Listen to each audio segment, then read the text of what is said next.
ભગવાન શિવ અર્થાત કલ્યાણ. શિવ એટલે પવિત્રતા અને શિવ એટલે જ પૂર્ણત્વ. ભક્તો શિવને પ્રાપ્ત કરવા વિવિધ શિવ મંદિરે જતા હોય છે અને એમાં પણ ગુજરાતમાં આવેલ સોમનાથ જ્યોતિર્લિંગ એ સવિશેષ મહત્વ ધરાવે છે. અને આ જ શિવલિંગની પ્રતિકૃતિ સમાન સદાશિવ શિવલિંગના આજે કરવા છે દર્શન. અમદાવાદના ભાડજમાં નિર્મિત છે સદાશિવ મહાદેવનું ધામ, જ્યાં સોમનાથ મહાદેવ સમાન જ શિવલિંગની સ્થાપના કરવામાં આવી છે. તો અહીં પ્રજ્વલિત સદાશિવ મહાદેવની અખંડ જ્યોતના દર્શન કરીને ભક્તો બોલી ઉઠે છે, હર હર મહાદેવ. સોમનાથ જ્યોતિર્લિંગ સરીખું જ શિવલિંગ. સદા ભક્તોનું કલ્યાણ કરતા સદાશિવ મહાદેવ. શિવજીનો કોઈ આદિ નથી કે કોઈ અંત નથી. શિવજીના રહસ્યને જાણવા માટે ભગવાન બ્રહ્મા અને વિષ્ણુ બંને પાતાળથી આકાશ સુધી ભ્રમણ કર્યું હતું. છેવટે શિવ સર્વોપરી છે તેવું સ્વીકારીને શિવ ભક્તિનો મહિમા તેઓએ શાસ્ત્રોમાં વર્ણવ્યો છે. મહાદેવનો મહિમા અસીમ છે, જેની કોઈ સીમા નથી. તેવી જ રીતે ભક્તોની શિવ ભક્તિની પણ કોઈ સીમા નથી. તેથી જ તો જો ભક્તોને આસ્થા અને શ્રદ્ધા હોય તો ઘર આંગણે તેઓ સોમનાથ જ્યોતિર્લિંગની પણ સ્થાપના કરે. ગુજરાતની ભૂમિ એટલી પાવન અને પવિત્ર છે કારણ કે આ જ ભૂમિ પર 12 જ્યોતિર્લિંગમાંના 2 જ્યોતિર્લિંગ અહીંયા સ્થાપિત છે. એક છે ગીર સોમનાથમાં આવેલું સોમનાથ મહાદેવ અને બીજું દ્વારકા ખાતે આવેલું નાગેશ્વર જ્યોતિર્લિંગ. પણ કહેવાય છે ને કે 12 જ્યોતિર્લિંગમાં સૌથી શ્રેષ્ઠતમ સ્થાન ધરાવે છે પ્રથમ જ્યોતિર્લિંગ એવું સોમનાથ મહાદેવ. શ્રાવણ માસમાં અને ખાસ કરીને શિવપ્રિય સોમવારે સોમનાથ મહાદેવમાં દર્શનાર્થીઓની ભારે ભીડ રહેતી હોય છે.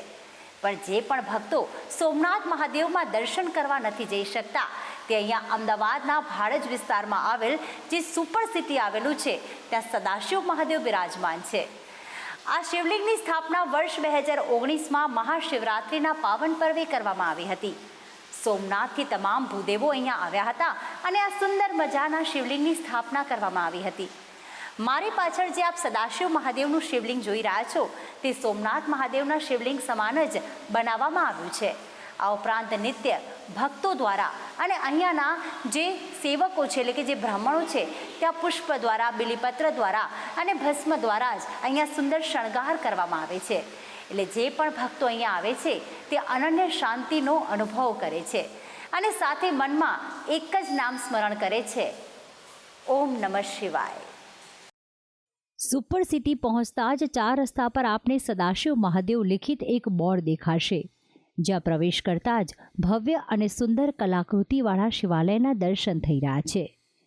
જ્યાં પ્રવેશતા જ પ્રવેશ દ્વારની ઉપર ભગવાન વિષ્ણુ અને ત્યારબાદ શિવલિંગ પૂર્વે નંદી અને કુર્મની પ્રતિમા સ્થાપિત કરવામાં આવી છે. અહીં નિત્ય દર્શન કરવા આવતા ભક્તો બિલીપત્ર, ચંદન, ભસ્મ અને પુષ્પથી શિવલિંગ પર સુંદર શણગાર કરે છે અને શિવ ભક્તિમાં લીન થઈને કરે છે શિવ સ્તુતિનું ગાન. આ મંદિર એ સર્વધર્મ સંભાવની ભાવના ઉજાગર કરતું હોવાથી અહીં ગણેશજી, હનુમાનજી, રાધા કૃષ્ણ, રામ દરબાર, શ્રીનાથજી, શિવજીની મૂર્તિની સાથે અન્ય દેવી દેવતાઓ પણ બિરાજિત કરવામાં આવ્યા છે.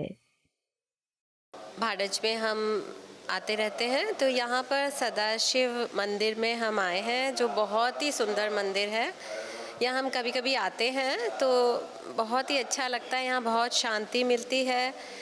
भगवान यहाँ पे ऐसा लगता है स्वयं विराजमान है. यहाँ બધા લોકો દર્શન કરવા આવે છે. રોજની 10,000-20,000 માણસો દર્શન કરે છે. અમદાવાદથી બહુ દૂર દૂરથી લોકો દર્શન કરવા આવે છે અને અહીંયા દરરોજ ભગવાનનું વિશેષ શણગાર કરવામાં આવે છે શ્રાવણ મહિનામાં.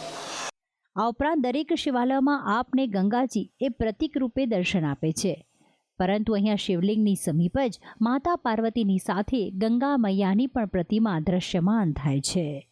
જેવી રીતે આ ધામ અને શિવલિંગ જોઈને આપણે સોમનાથ જ્યોતિર્લિંગના જાણે દર્શન કર્યા હોય તેવો અનુભવ થાય છે, તેવી જ રીતે અહીં સોમનાથની જેમ જ દરેક ભક્તોને ચિક્કીનો પ્રસાદ આપવામાં આવે છે.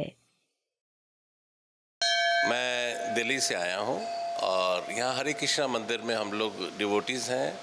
यहाँ पर हर महीने आते हैं. ये महादेव मंदिर बहुत ही शांत और साफ़ सुथरा मंदिर है। हमें यहाँ पर जब भी आते हैं यहाँ दर्शन के लिए ज़रूर आते हैं।